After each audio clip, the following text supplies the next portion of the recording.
Assalamualaikum warahmatullahi wabarakatuh. Teman-teman, balik lagi di channel YouTube gua, Hairun Imam. Nah, di video kali ini kita akan melihat detik-detik dan momen ketika Ibu Irma Suryani memberikan pelajaran-pelajaran penting kepada Refly Harun dan sedikit apa ya teman-teman ya? Sedikit membuat Refly Harun ini terdiam, lesuh dan lunglai kali ya karena penjelasan Ibu Irma yang sangat luar biasa. Oke, tanpa perlu berlama-lama lagi, mari kita simak videonya berikut ini. Yang namanya pemilu ini adalah alat untuk ngecek, check and recheck, apakah Anda masih dipercaya atau tidak. Deddy Sitorus, Mbak Irma, kemudian Habib, ini kan dicek oleh rakyat dengan asumsi bahwa benar ya terpilihnya, tidak money politik dan lain sebagainya, bekerja untuk demokrasi. Lalu masyarakat ngecek, oh ternyata Deddy selama 5 tahun baik, saya pilih kembali. Nah itulah sarana yang sah. Ternyata Prabowo, let's say kalau kita ngomong 58%, oh ternyata dia bagus, saya pilih dia.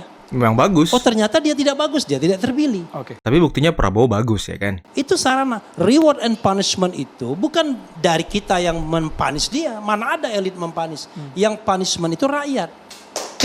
Ya kan? Ketika rakyat misalnya melihat, tentu dengan suara yang genuine ya, bukan suara yang kemudian direkayasa. Ketika rakyat melihat P3 tidak baik, tidak jelas konsepnya. Ini partai Islam tapi kok membelanya tidak arus kanan misalnya. Lebur dia, tidak lolos parliamentary threshold. Nah itulah yang namanya punishment. Jadi kalau sekarang hari ini masih ada PDIP, masih ada Gerindra, masih ada Nasdem, ya jangan bangga dulu. Besok dari partai nomor 1 bisa menjadi partai paling buncit, bahkan lebur, tidak ada di parlemen kembali. Kalau partai anak abah gimana? Partai perubahan ya kan? Nah itulah yang namanya sarana demokratis untuk mengecek apakah rakyat masih percaya atau tidak sama kita. Cek dan recheck. Ya, jadi omon-omon dalam demokrasi biasa aja. Kita kan berbeda pendapat bukan berarti kita berkelahi. Yang justru yang jadi masalah adalah ketika berbeda pendapat dengan pemerintah dilaporkan ke Bareskrim, ditangkap. Nah itu menjadi masalah. Yang laporin siapa tuh? PDIP kah? Tolong Komisi 3 kita dibantu soal seperti itu. Bu Irma Suryani. Ya, saya ingin sampaikan begini, anak-anakku semua, demokrasi itu bukan berarti bisa bicara sebebas-bebasnya. Karena demokrasi itu harus menafikan hukum dan keadilan. Nggak ada demokrasi tidak ada hukum, nggak ada demokrasi tanpa keadilan. Justru karena demokrasi itu kita butuh hukum dan keadilan. Itu yang pertama. Oleh karena itu, maka nggak boleh juga orang seenak-enak udelnya ngomong misalnya goblok, dungu, bajingan, segala macam itu nggak boleh. Apalagi seorang akademisi misalnya. Apalagi seorang tokoh masyarakat. Yang dimaksud siapa Ibu Irma? Sepertinya nggak ada Bu. Saya nggak ingin bicara siapa yang dimaksud. Rakyat Kita juga nggak ingat lagi Bu itu. Rakyat pasti sudah tahu. Ya, rakyat pasti sudah tahu. Saya ingin mengkritisi ini. Karena apa? Karena mengkritisi itu nggak perlu harus dengan caci maki. Betul. Itu yang harus kita banget, ajarkan kepada adik-adik kita hari ini di sini. Kita harus akui itu diskursus yang bagus. Tapi yang kedua, yang ketiga, saya ingin sampaikan begini. Tokoh-tokoh masyarakat banyak sekali hari ini yang tidak sependapat misalnya, kemudian memaksakan diri untuk menyatakan si A benar, si B yang salah. Itu juga nggak boleh. Lah katanya demokrasi. Kalau mau bicara demokrasi artinya semua pendapat itu harus dihormati. Oke. Nih saya sedikit luruskan tadi. Apalagi kalau udah minta membahalah kan kayak kebanyakan anak abah. Belum selesai, kan saya belum selesai. Biar nah yang sedikit. Keempat ingin saya sampaikan. Yang keempat, saya berharap ya tokoh masyarakat, tokoh politik, akademisi dan lain sebagainya itu justru harusnya memberikan diskursus yang konstruktif kepada masyarakat, apalagi kepada mahasiswa. Jadi jangan ajarin, karena apa? Karena guru kencing berdiri, murid kencing berlari. Jadi jangan pernah sampaikan kepada kepada anak-anakku, kepada masyarakat Indonesia kalimat-kalimat yang menurut saya tidak beradab. Bicara etika, tapi dia sendiri tidak punya etika. Jadi nah, itu juga nggak boleh. kita tidak ada bicara mengenai kalimat-kalimat itu di sini dari tadi ya. Enggak. Tetapi salah. Jadi Refly sabar dulu. Saya tidak mengatakan untuk kalimat yang di sini. Bukan untuk forum ini. Kan ini kita bicara soal bukan demokrasi. untuk catatan demokrasi malam hari ini. Jadi kita bicara itu. Jangan juga kemudian belum apa-apa sudah merasa kok saya menyindir siapa. Enggak gitu juga kali ya. Jadi kita ini saling Maksudnya Mbak mengingatkan Irma lah tuh satu sama nyindirnya lain. Rocky Gerung maksudnya. Apalagi Refli ini kan saya tahu persis. Tersebut ya. juga Bang, namanya termention juga namanya. Jadi gini, Refli ini, saya mau bicara sedikit. Refli Mbak. ini adalah pakar hukum tata negara. Oh iya, makanya Saya tahu karena saya persis. pakar hukum tata negara. Jadi harus juga saya akan paham dengan perbaiki posisi cara itu. ngomong Mbak Bang Irma Refli. tadi, ya kan? Waduh, Boleh lah biar waduh, rame waduh. sedikit. Gini, Waduh. kalau kita bicara teori harus hati-hati. Demokrasi itu padanannya nomokrasi. Demokrasi itu kedaulatan rakyat, nomokrasi itu rule of law, negara hukum. Jadi itu adalah two side in one coin. Dua sisi dari mata uang yang sama. Makanya Indonesia disebut sebagai constitutional demokrasi. Dari sisi reward and punishment, Oke.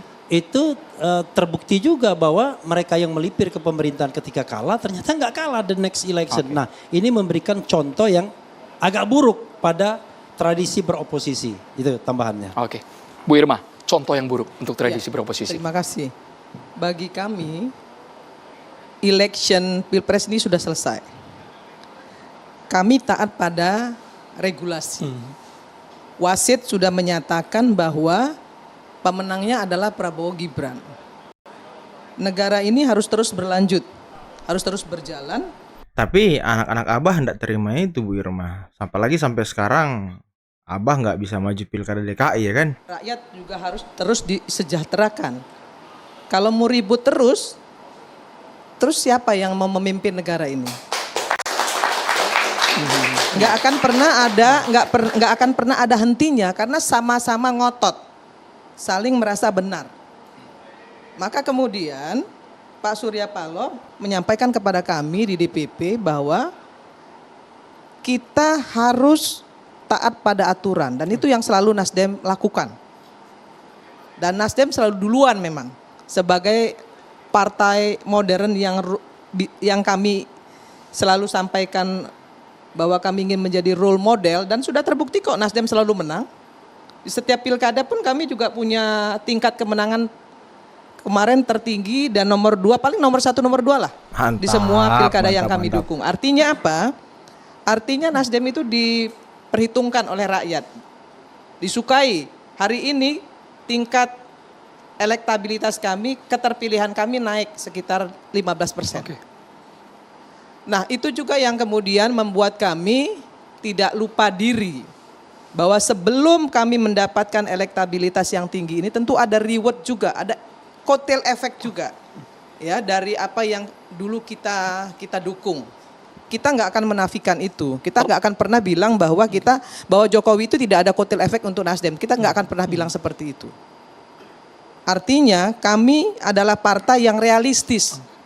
Ya, ketika pemerintah salah kami katakan itu salah. Maka tadi saya bilang secara pribadi saya harus jadi oposisi.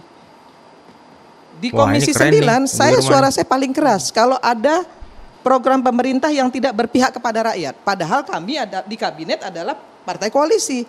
Enggak ada. Nah, kebiasaan anggota dewan kalau partainya itu udah koalisi ataupun bosnya udah koalisi, ya DPR-nya ini diem-diem aja terus. Nah, Ibu Irma ini keren nih, objektif dia teman-teman. Salahnya untuk mengkoreksi. Betul, betul. Tapi ketika pemerintah benar ya kita backup habis gitu. Jangan mentang-mentang oposisi, semua yang bagus pun jadi salah. Betul. Itu yang nggak benar. Betul. Tidak konstruktif. Kalau yang benar ya dukung dong. Kalau ya kan demi rakyat. Tapi kalau yang nggak benar ya kita bilang nggak benar, tolong dong diperbaiki. Nah maka kemudian Nasdem menempatkan diri sebagai partner dari pemerintah ya untuk bersama-sama membangun Indonesia ke depan. Memangnya oposisi itu harus selalu di luar. Ya, di dalam kami ingin mewarnai semua kebijakan-kebijakan publik dan itu yang kami lakukan 2 periode ketika kami mendukung Jokowi. Kami tidak pernah minta menteri sama Jokowi. Disodorkan oleh Jokowi mau berapa. Kalau yang sekarang, Ibu Yang Irma, sekarang pun boleh tanya sama Pak Habibur Rahman, Nasdem nggak minta apa-apa. kalau dikasih Bu, 2 menteri, Kalau 3 menteri dikasih Bu. terserah Prabowo mau taruh di Oke. mana. Ya kemarin di pidato Surya Paloh juga ya Pak Surya Paloh sudah menegaskan Nasdem tidak minta apa-apa teman-teman untuk gabung ke koalisi Prabowo Gibran, koalisi Indonesia Maju tentunya. Dua menteri kami ya, 2 menteri kami dipecat oleh Jokowi ya terkena kasus korupsi. Kami nggak minta ganti, diminta oleh Pak Jokowi, tolong Pak Surya gantinya, nama-nama penggantinya siapa? Kita nggak mau. Meskipun banyak pihak menyayangkan ini partai pengusung Anies kok meninggalkan capresnya sendiri, Bu Irma. Ini yang salah. Ini yang salah, ya. Koalisi itu antara partai politik. Koalisi perubahan itu antara parpol loh, PKS, PKS, PKB dan Nasdem. Bukan antara Nasdem dan Anies Baswedan, antara Nasdem dan Caimin, bukan. Apalagi Nasdem dengan Refli antara Harun. partai politik dengan paslon. Itu yang keliru. Jadi ketika kontestasi selesai ya sudah selesai memang. Kalau ada relawan yang kemudian kecewa dan lain sebagainya, saya kira itu hal yang normal, wajar. Kita juga nggak boleh bilang mereka nggak boleh kecewa. Tapi kita juga harus menyampaikan kepada mereka secara konstruktif bahwa pemerintah ini harus tetap berjalan. Dan kami akan mendukung pemerintah ini sepanjang pemerintah ini bermaslahat bagi masyarakat dan mensejahterakan rakyat, itu saja. Oke. Statementnya Keren jelas banget, mendukung pemerintah. keren Sebelum banget, ke Bang Bu Deddy Irma. komentar, kita ke Bang Habibur Rahman. Bang Habibur Rahman, kami ingin tahu siapa Bang yang menurut Pak Luhut, kalau yang toksik jangan diajak gabung ke Prabowo Gibran. Jadi Abang tahu Bang yang dimaksud toksik itu siapa Bang? Saya sedikit menanggapi dulu perkembangan pembicaraan tadi ya. Soal menang kalah ya, pemilu ini ada yang menang dan kalah. Lalu yang kalah dihukum ya, punishment, yang ini mendapat reward. Saya menghormati cara berpikir seperti itu, tapi saya punya sudut pandang lain. Ya. Bahwa kita berpolitik, berkontestasi itu kan menurut cara kita sendiri. Nggak harus sama plek ketiplek dengan di negara lain. Misalnya di negara-negara Amerika Serikat. Ya. Tidak harus persis seperti itu, karena pondasinya pun agak-agak berbeda. Kita ini kan mengedepankan musyawarah. Ya. Coba bedah semua produk perundang-undangan sampai ke Pancasila, ya kan, yang kita kedepankan bukan individualistis, bukan menang-menangan politik kita sebetulnya yang ditanamkan oleh founding father kita, tapi bagaimana menyelesaikan masalah secara bersama-sama. Jadi fatsun misalnya tadi, yang kalah ya harus dihukum, ya kan, nanti kalau enggak dihukum rakyat, kalau yang kalah mau ikut berkuasa akan dihukum rakyat. Kita coba. Kita ini kan berdialektika. Saya pribadi terus belajar, tapi kita sebagai bangsa kita berdialektika. Kok mukanya begitu? Kok mukanya begitu? Yang pas bagi kita. Pak Prabowo slow aja dikalahkan oleh Pak santai Jokowi. aja kawan. Saat itu kami sama Bu Irma ya, seperti Bu Irma saat ini, kami masuk ke pemerintahan, ya kan. De facto sebetulnya kami tidak merasa kami dihukum oleh rakyat. Memang sempat ada yang kecewa, tapi dengan waktu kami bisa menjelaskan kepada para pendukung kami di basis konstituen kami yang awalnya kecewa, sekarang justru ternyata kursi kami naik. Yang kecewa itu kemarin Bang Habib hanya orang-orang kelompok kanan yang sekarang mendukung Pak Anies, yang suka teriak-teriak di jalan. Itu yang kecewa sampai mengatakan Prabowo itu pengkhianat. Dan Pak Prabowo justru karena Slow aja, Bung masuk Habib. di Kami berada di pemerintahan belakang Pak bisa Prabowo. membuktikan dia bisa bekerja dengan baik, mendapatkan apresiasi dari rakyat dan dipilih jadi presiden. Ini adalah Jadi nggak pas kalau ada istilah reward punishment ya Bang ya. Makanya untuk saya para juga nggak peserta mau pemilu. pakai kata yang pendapat saya pas, pendapat sahabat-sahabat tidak pas, jangan begitu juga. Kita ini kan dalam konteks berdiskusi, punya perspektif, punya sudut pandang masing-masing. Saya hanya coba menawarkan sudut pandang saya. Ya. Jadi kalau sekarang ketika Pak Prabowo dinyatakan sebagai presiden terpilih, Pemenang. lalu Pak Prabowo membuka diri, ini kan hanya melanjutkan apa yang dahulu sudah kami lakukan. Waktu itu kami kalah, kami nggak ada masalah masuk, gitu kan ya. Demi apa? Bukan soal ego. Kalau ego kan gengsi juga Pak. Masa sekelas capres menjadi menteri, ya kan, sekelas cawapres menjadi menteri. Apalagi sekelas mantan capres jadi cagup, itu pun nggak lolos ya kan. Nggak jadi kan, maju. Menterinya bukan capres, menteri oleh orang yang mengalahkan. Waktu itu 2 pihak head to head loh. Ya. Bukan seperti saat ini 3 pihak. Kalau mau gengsi-gengsian ya gengsi-gengsi juga. Tapi itu dikesampingkan semua oleh Pak Prabowo gitu. Ya. Sehingga ya menurut saya praktek demokrasi kita ini juga justru bisa menjadi pembelajaran bagi negara-negara lain. Buktinya Menteri Pertahanan Malaysia sampai viral dia memuji, ya, saya definisikan sebagai memuji karena pernyataannya bagus sekali. tengok di Indonesia Prabowo Jokowi bersatu segala macam, sekarang bagus pertahanannya. Itu disampaikan oleh Menteri Pertahanan Muhammad bin Sabu itu kan. Bagus dan seperti bisa menjadi rujukan bagi mereka. Nah itulah yang juga saat ini. Jadi nggak ada yang harus dihukum, ya. Cuma persoalan kalah tidak dinyatakan sebagai presiden terpilih, nggak perlu dihukum, nggak perlu ada kata-kata punishment. Kita sebagai bangsa yang menang itu rakyat Indonesia. Kenapa? Karena pemilu sudah berjalan dengan baik. Wah, keren banget. Keren banget. Ibu Irma dan Bung Habibur Rahman memang keren banget menjelaskan teman-temannya. Dan tadi muka Refli Harun kayaknya nggak nyaman ya. Kayaknya nggak enjoy ya dengan penjelasan dan dari Bang Habibur Rahman dengan penjelasan dari Bu Irma. Apakah masih sakit hati dengan abahnya yang nggak jadi presiden, kemudian nggak jadi calon gubernur? Santai aja kawan, santai. Hidup ini terus berjalan, terus berputar rodanya.